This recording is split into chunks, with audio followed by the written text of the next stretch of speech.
Hello, Facebook. It's that time again. It's the Tuesday after.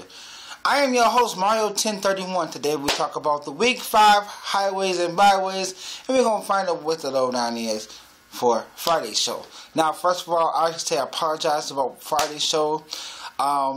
Pretty much like this, it became like Distant Cousin of Swami. Saturdays it was like I had a busy weekend. I worked, I slept, I did too much like I'm doing now. But the only reason why Tuesday after so late because of the fact that I'm on 12 hours now, so therefore I apologize for any inconvenience. Now let's go with the Tuesday after.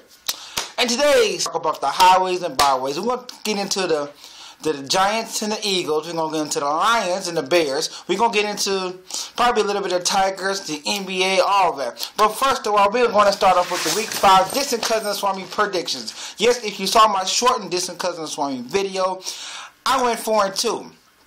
No problems there. We're going to get into a recap of that. We're going to get into some of the other games too. Now, let's begin. First of all, it's Cousin Swami Picks of the Week. The Picks of the Week is brought to you by Picks. You like to pick your hair? Go for it. You like to pick your nose? Go for it. Don't pick your friend's nose, those. Picks. Pick one out. Anyways, first of all, the Titans, they let me down. And Big Ben returns. Yes, these are Big Ben returns. Big, super proper, angelistical, everything. As the Pittsburgh Steelers put a whooping on the Tennessee Titans, 38-17. Big Ben goes for 5. He shows why he's the man in Pittsburgh. You know that little injury he had? Gone. You know anything else element the Pittsburgh Steelers had? Gone. Except for probably the running game. That's why they threw it so much. Oh, well. Good luck. Good job, Pittsburgh. Good job. You made me on that one. Easy like Drew Brees. The New Orleans Saints again coming back down with a last second victory over the Carolina Panthers. Cam Newton did look human, but the human side of Superman didn't make the Panthers win because you got to deal with the other superhero over there, Batman. Yes, Drew Brees comes out, gets the thinking cap on, he goes down the lane, he drives, he scores with 50 seconds left to go through a touchdown pass, and the Saints beat the Panthers 30-17. Tebow time. Yes, I did pick the San Diego Chargers to win this game. But Denver has shown me a lot of poise and a lot of effort. And I should have picked them, but I'm glad I didn't. San Diego beats Denver 29-24. But Denver was down 16 at the half when they pulled Kyle Orton, former Bear, who I didn't think he was a good quarterback anyways, because he doesn't throw the ball that deep, to Tim Tebow, my favorite. Although I didn't like the Florida Gators, Tim Tebow I thought was the man, and he's the man right now. Tebow comes back in, orchestrates a third and fourth quarter comeback, which just falls short. And I do admit, Tebow is the man in Denver right now. Yeah, I said it. Tebow is the man in Denver right now because on Tuesday, John Fox, former Carolina Panthers coach, now coaching the Denver Broncos, has dropped Kyle Orton and made Tim Tebow the man. Where does Brady Quinn stand and all that? Well, with his girlfriend. Yes, I said it, with his girlfriend. Reports had it. Brady Quinn left Denver for a little while to go be with his girlfriend, and now he's back again. Like I said, Tim Tebow should have been the man since season 1, and now Tim Tebow is the man. We'll see what he can do. I'll keep you posted. Brady's usual. My boys, the New England Patriots, come out storm-burning as Tom Brady goes for 2 TDs again, and they beat the AFC rival. It was AFC East rival New York Jets 30-21. Now the Patriots defense have gotten better. They do hold up in sticky situations, but as they say, this is the Patriots defense. We're going to move on from there. Mr. Rogers' neighborhood. Yes, I did pick Green Bay. Yes, Green Bay was down early in this game. Yes, Green Bay comes back and beats Atlanta's tail 25-14. Yes, I said it. Green Bay is the man. Mr. Rogers, Aaron Rodgers, there's no stopping Aaron Rodgers. There's none. Aaron Rodgers throws the ball. He finds receivers. There's no blitz in him. We're going to find out what happens. We're going to find out what goes on in Mr. Rogers' neighborhood come soon. Let's see now. I also have the No Mercy rule. No mercy as Detroit rips my Bears 24-13. Yeah, I do admit, I did see part of that game. And, man, I don't know what's up. We'll get into that later. But Detroit's now 5-0. Chicago drops to 2-3. But overall, my picks are 4-2 for the week. Get with the man. Get with Mr. Know-It-All right here, right now. And now we're going to go for a short commercial break.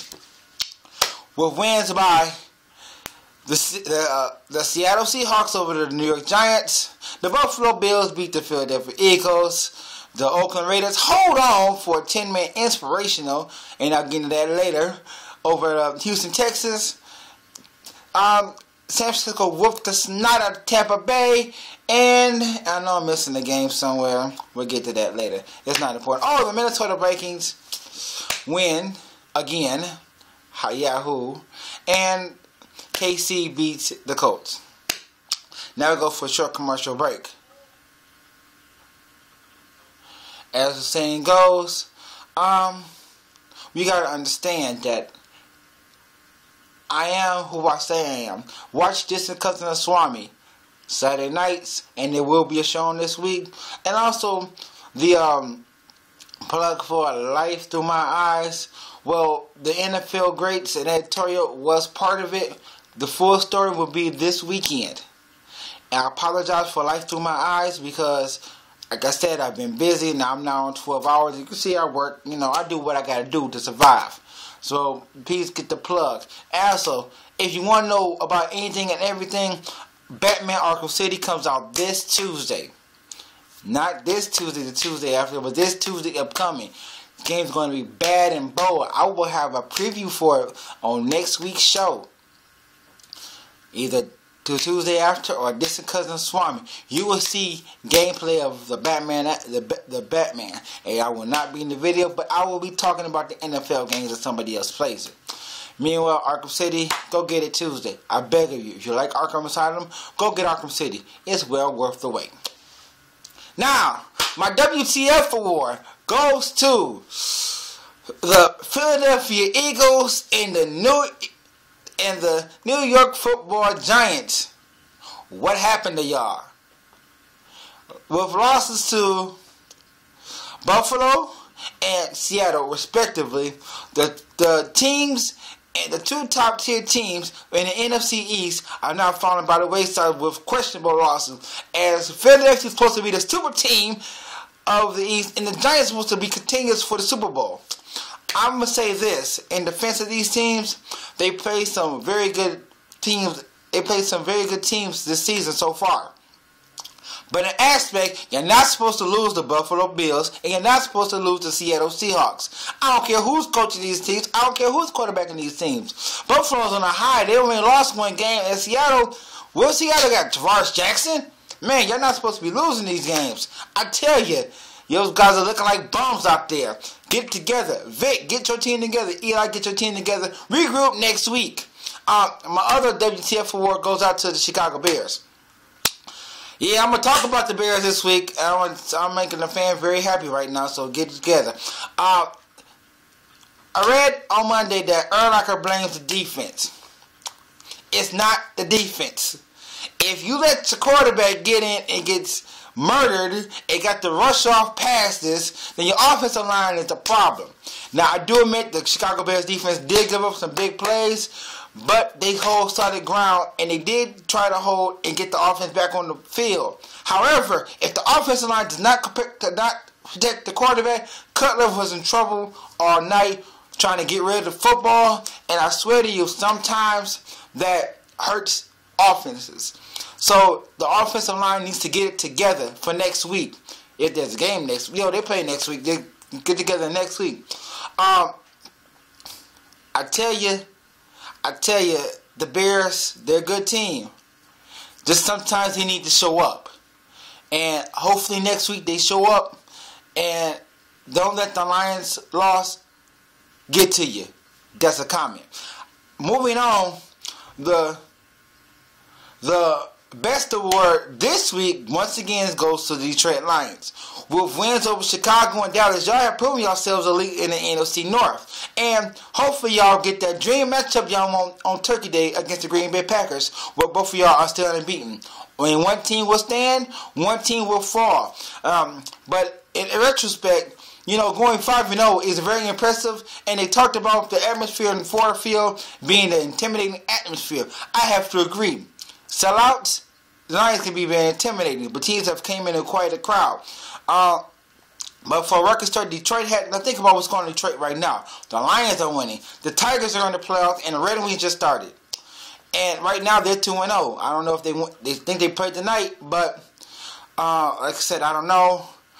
I haven't been keeping up, and well, let's just put it like this: with the Tigers, Red Wings, and Lions going right now, Detroit's at an all-time high. So therefore, the Lions are 5-0. That's momentum. The Tigers are in the playoffs in the AFC Championship, the AL Championship Series. I'm sorry, and the Rings are 2-0 as of we speak.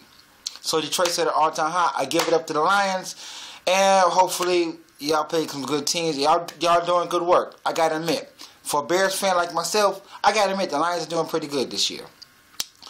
My commentary this week is: how do you stop the great NFC North? Yes, I'm telling you, there are two teams, and for the first time in like 6 years, that two teams have gone over 500 at the end of week 5. And there should have been 3, but like I said, the Bears lost, but they are a little bit below 500 as we speak. But there are two teams, and you let the Green Bay Packers and the Detroit Lions are over 500. Matter of fact, they're perfect 5-0. While all the other elite teams like the NFC East, the AFC East, the AFC Central, and all these other divisions have got 1 or 2 lost teams. The Colts have gone downhill. I do understand without Peyton Manning. The New England Patriots have lost one to the Buffalo Bills, but the elite now, they talked about the NFC North for years, as they talked about the NFC Central for years. I'm going to say this. The North is going upward.